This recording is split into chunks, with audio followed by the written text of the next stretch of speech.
Selamat datang. Hari ini kita akan membahas sebuah perjalanan yang pasti kita semua lalui, tapi mungkin jarang kita petakan secara sadar ya, yaitu tahapan kehidupan. Betul sekali. Anda telah memberikan kami satu sumber yang luar biasa yaitu Al-Quran, dan meminta kami untuk melihat bagaimana teks ini memandang tiga fase krusial. Tiga fase ya? Titik di mana kita dianggap dewasa dan bertanggung jawab, lalu puncak kematangan spiritual, dan terakhir, masa senja. Jadi tujuan kita di sini bukan cuma ngomongin umur kan, kita mau gali lebih dalam soal apa artinya tanggung jawab, kebijaksanaan, dan rasa hormat menurut sumber yang Anda kasih ini. Tentu. Dan ini menarik karena pendekatannya itu bukan sekedar biologis, kita akan melihat bagaimana setiap fase ini punya istilahnya sendiri dalam Al-Quran. Oh, ada istilahnya sendiri ya? Ada. Dan setiap istilah itu membawa bobot makna yang berbeda. Kita akan bedah konsep seperti asyuddah, lalu rushd, dan al-kibar, langsung dari ayat-ayatnya. Oke, kalau begitu mari kita mulai dari awal. Pertanyaan dasarnya, kapan sebenarnya seseorang dianggap dewasa? Kita sering pakai patokan umur kan? 17 tahun, 21 tahun. Standar legal ya? Betul.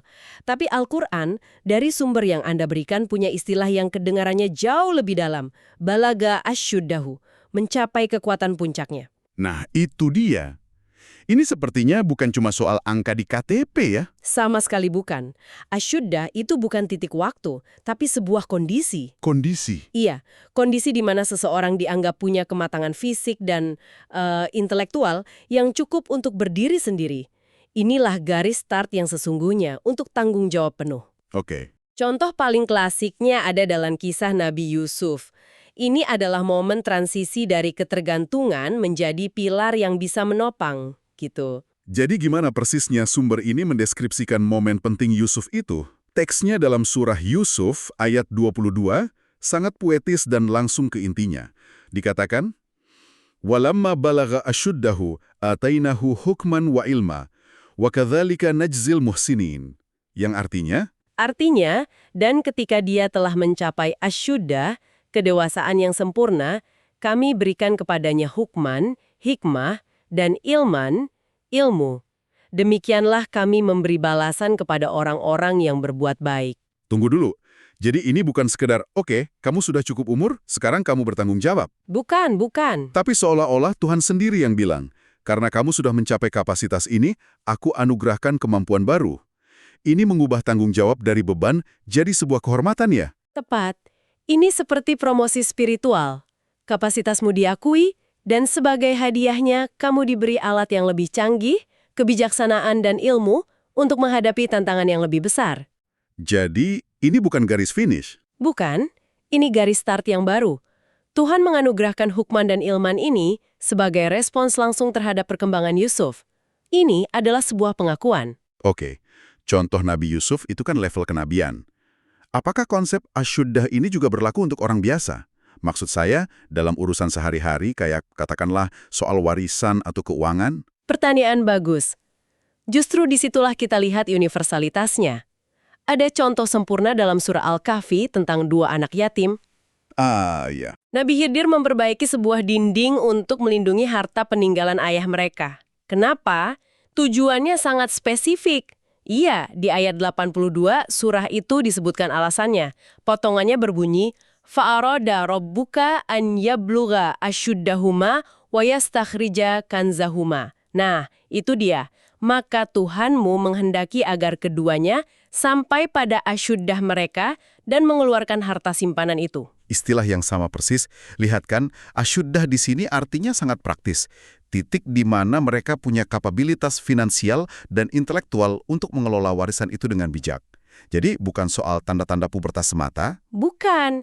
Ini soal kesiapan memikul amanah, entah itu amanah kenabian atau sekedar amanah harta keluarga. Oke, jadi asyuddah adalah tiket masuk ke dunia orang dewasa secara fisik dan finansial. Tapi kita semua tahu, punya KTP dan rekening bank itu bukan jaminan orang itu bijak. Betul sekali. Nah, sumber yang Anda berikan ini ternyata membedakannya dengan sangat tajam. Disinilah kita masuk ke level selanjutnya, kan?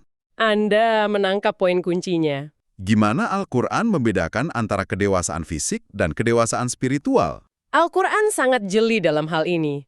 Ada dua konsep lagi yang perlu kita lihat. Yang pertama adalah rushd, yang bisa diartikan sebagai kematangan berpikir atau kejernihan moral. Rushd, oke. Dan yang kedua adalah kahlan, sebuah fase usia yang diasosiasikan dengan kebijaksanaan yang sudah matang dan stabil. Keduanya adalah tingkatan di atas asyudah. Mari kita mulai dengan rushd. Kedengarannya seperti sesuatu yang nggak terikat usia? Tepat sekali. Contoh terbaiknya adalah para pemuda penghuni gua, Ashabul Kahfi. Ah, ya. Al-Quran menyebut mereka fityah, yang artinya para pemuda, usia belasan atau awal 20-an. Tapi apa yang mereka miliki sungguh luar biasa. Gimana deskripsinya?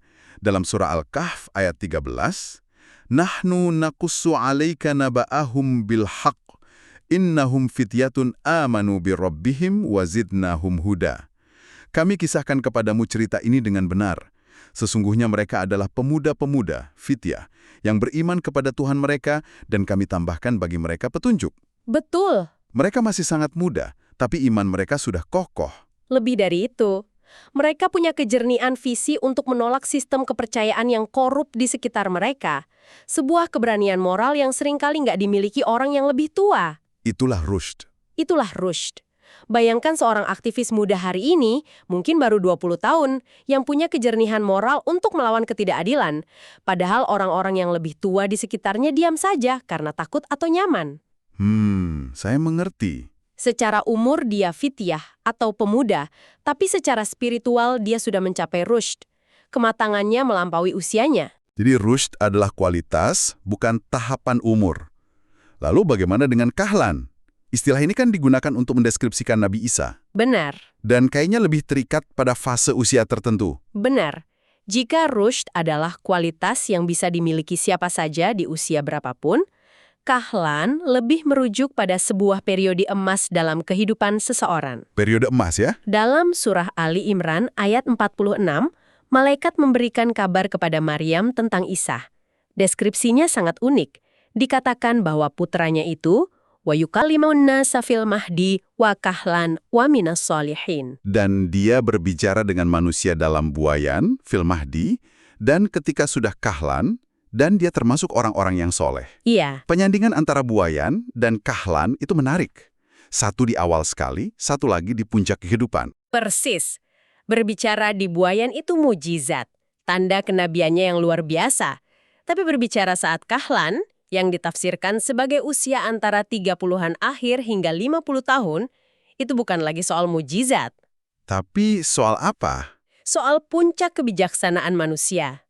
Ini adalah fase di mana seseorang punya kemapanan, stabilitas emosional, dan pengalaman hidup yang cukup untuk menyampaikan kebenaran-kebenaran besar dengan bobot dan otoritas.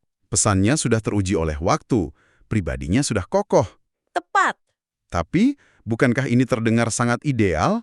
Seolah-olah kebijaksanaan otomatis datang di usia 40. Kenyataannya, kita semua kenal orang yang semakin tua justru semakin keras kepala, kan? Pertanyaan yang sangat penting. Jadi, apakah kahlan ini sebuah kepastian atau lebih ke sebuah potensi yang harus diperjuangkan? Kahlan adalah potensi ideal dari fase kehidupan itu. Seperti halnya asyuhda adalah potensi untuk memegang tanggung jawab, bukan jaminan. Oh, oke. Nabi Isa adalah contoh sempurnanya. Bagi kita, fase kahlan adalah kesempatan emas untuk mencapai puncak kematangan itu. Ini adalah tujuan, bukan sesuatu yang datang otomatis. Progres ini terasa sangat logis dan, ya, idealis.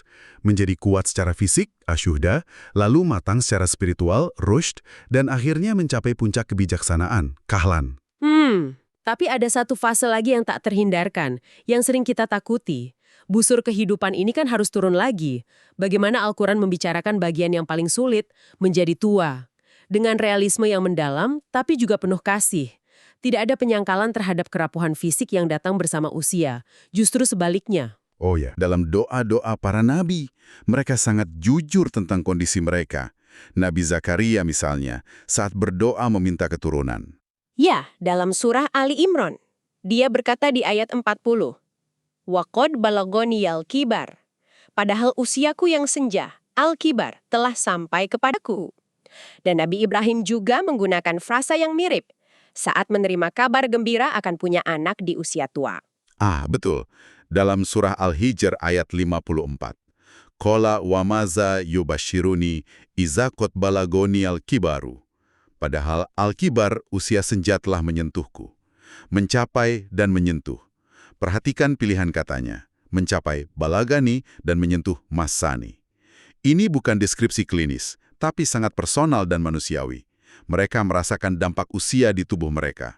Di harapan mereka juga, para nabi pun mengakui realitas ini. Ada satu ayat dari surah Yasin yang metaforanya terus terang agak brutal, tapi sangat jujur. Ayat 68 ya. Biasanya orang pakai eufemisme kayak kembali seperti anak kecil, tapi ayat ini menggambarkannya sebagai proses rekayasa terbalik biologis.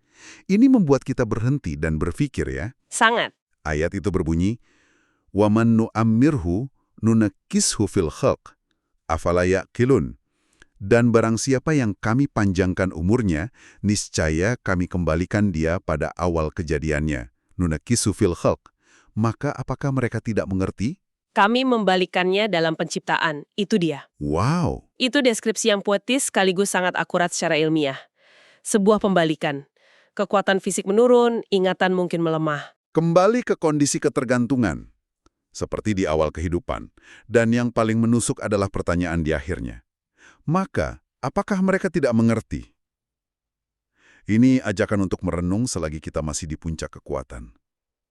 Oke, jadi Al-Quran melukiskan realitas penuaan dengan sangat jujur. Lalu, setelah realitas yang tak terhindarkan ini dipaparkan, apa respons yang dituntut dari kita? Nah, Terutama saat kita melihat proses ini pada orang tua kita. disinilah keindahan ajarannya terpancar. Justru saat kelemahan fisik itu muncul, kewajiban untuk memuliakan mencapai puncaknya. Bukan malah sebaliknya. Bukan. Al-Quran memberi perintah yang sangat spesifik dan emosional dalam surah Al-Isra ayat 24. وَخْفِضْ لَهُنَا جَنَاحَ الذُّلِّ مِنَ الرَّحْمَةِ وَقُلْ رَبِّ ارْحَمْهُمَا كَمَا رَبَّيَانِي صَغِيرًا. Ya, dan rendahkanlah dirimu terhadap mereka berdua dengan penuh kasih sayang, dan ucapkanlah, wahai Tuhanku, kasihilah mereka keduanya sebagaimana mereka berdua telah mendidik aku waktu kecil. Frasa sayap kerendahan hati itu. Janahadzulli. Metafora sayap ini luar biasa. Seorang induk burung melindungi anaknya yang rapuh dengan sayapnya. Sekarang, anak yang sudah dewasa dan kuat diminta untuk merendahkan sayapnya. Di hadapan orang tua yang kembali rapuh. Tepat. Ini adalah simbol perlindungan, kelembutan, dan penyerahan diri yang total, yang lahir dari ar-rahmah, dari kasih sayang. Jadi siklusnya benar-benar lengkap. Kelemahan kita di awal kehidupan dibalas dengan perawatan dan sayap perlindungan mereka. Dan kelemahan mereka di akhir kehidupan. Harus kita balas dengan merendahkan sayap kita untuk mereka. Ini sebuah cermin yang sempurna. Tepat sekali. Kelemahan di usia senja, al-kibar, justru menjadi pemicu untuk penghormatan dan kasih sayang tertinggi. Ini mengubah cara kita memandang penuaan. Bukan sebagai tragedi. Bukan, tapi sebagai kesempatan emas untuk membalas kebaikan dan meraih rahmat. Setelah kita memetakan semuanya, apa kesimpulan besarnya? Kita sudah melihat perjalanan dari Asyudah, di mana kita dituntut bertanggung jawab, menuju potensi puncak kebijaksanaan di fase kahlan. Hingga kembali ke ketergantungan di masa Al-Kibar, yang justru menuntut penghormatan tertinggi. Ini lebih dari sekedar deskripsi biologis. Ini benar-benar sebuah peta jalan moral. Benang merah yang menyatukan semua ini adalah kesadaran akan tugas saat mencapai asyudah, kesadaran akan iman di fase rushd, dan kesadaran akan siklus hidup, akan Tuhan, serta perjalanan pulang saat Al-Kibar menyentuh kita. Setiap fase menuntut tingkat kesadaran yang berbeda. Dan lebih dalam. Sebagai penutup, kami ingin meninggalkan sebuah pemikiran untuk Anda renungkan. Al-Quran, berdasarkan sumber yang Anda berikan, melukiskan busur kehidupan yang sangat jelas. Dari lemah menjadi kuat, lalu kembali lemah. Sebuah pola universal yang tak terhindarkan. Sebuah perjalanan dari ketergantungan menuju kemandirian dan kembali lagi ke ketergantungan. Dan inilah pertanyaan untuk Anda bawa pulang. Bagaimana jika kesadaran penuh bahwa kekuatan kita saat ini hanyalah fase sementara dan kelemahan adalah kepastian di awal dan akhir, dapat mengubah cara Anda memandang setiap hari dan setiap interaksi, baik dengan generasi yang lebih muda dari Anda maupun dengan generasi yang lebih tua?